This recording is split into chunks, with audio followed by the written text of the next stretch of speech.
Hi, and welcome back to Elijah Plus. I know it's been a little bit since I made Apple related content, but I wanted to figure out what I wanted to talk about, and I noticed a lot of content creators saying a lot of things, but I wanted to mention something that was my own before anybody really started talking about it. If we go back down memory lane and Apple released the iPhone 10, it was the first of its class to have a notch.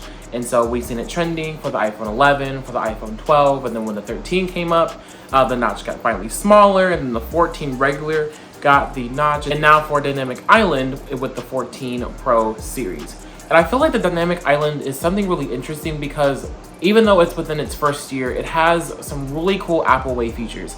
And it's something that, honestly, I don't even know if Android ever thought about, but this is something that's just truly the Apple way. I wondered if Apple should implement Dynamic Island with the iPad lineup and the Mac lineup as well, for the MacBooks as well. I've been hearing about how the 16 and the 17 is supposed to be, pill-sized,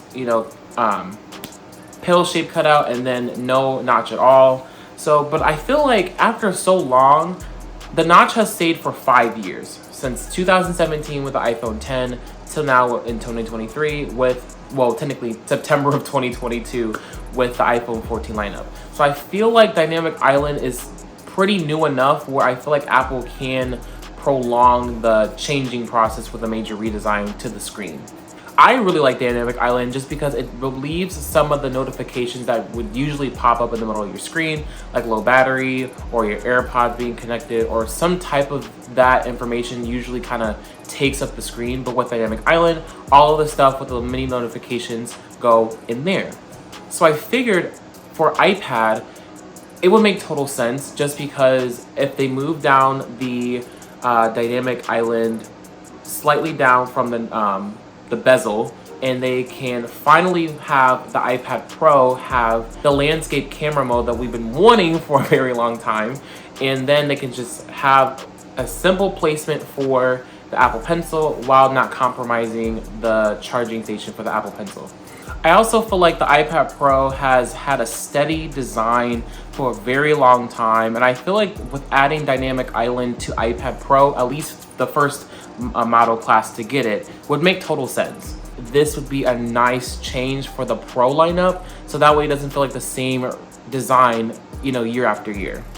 Dynamic Island would be a cool feature so that way you don't get such a big bar when it comes to connecting your Apple Pencil 2, and then when it comes to battery life, you can see it in the Dynamic Island. I feel like this would be an also interesting thing for the MacBooks as well, just because when they released the M1 Pro MacBook Pros, they got the notch, and so it made sense because they finally made the screen size bigger, and then the notch goes flush within the settings that you would have on the top bar, and plus when you go in full screen, it doesn't take up any space. I also feel like with this change, it would also implement maybe potentially Face ID to come with the MacBook Pros, to get those first. But at the same time, if we remember about MacBooks, most of the computers in the bottom, and so we have a thin layer for the screen. So I feel like the iPad and the iPhone both make sense to have Face ID at the moment just because of how thick the devices are. But with the Face ID being on the MacBook, I think it'll be kind of hard for Apple at first to work around some features and adjust some things so that way they can try to add Face ID, which would be nice to have, of course, but Apple being Apple, they would have to do it the right way since the screen is, so thin. I know it's something that will be really interesting to see. I'm really excited if Apple does do this, just because I've enjoyed not having just a simple notch, and I'm pretty sure everyone who has a 14 Pro model has enjoyed little live notifications that it gets and really interactive the Dynamic Island is. So let me know in the comments what you think about Dynamic Island, if you like it, if you dislike it, what is something that you would improve for the Dynamic Island. I know for me, when it comes to messages, I really wish that most of my notifications didn't really come in as a bar, but it was more interactive with the Dynamic Island. So if I can get a text message, it shows up on the Dynamic Island. If I get a call, actually when I do get a call, it does pop up in the Dynamic Island instead of, taking up the full screen. But I feel like it should do that with text messages, with emails, just more of the basic things instead of showing up as the regular like notification, like with Snapchat or Instagram or Facebook or Messenger, you know, those things. Instead of having its normal notification bar, it can all just pop up with Dynamic Island. So what do you guys think? What do you think of Dynamic Island so far? What are the features that you wish that Apple would implement for iOS 17? I know that's coming up soon.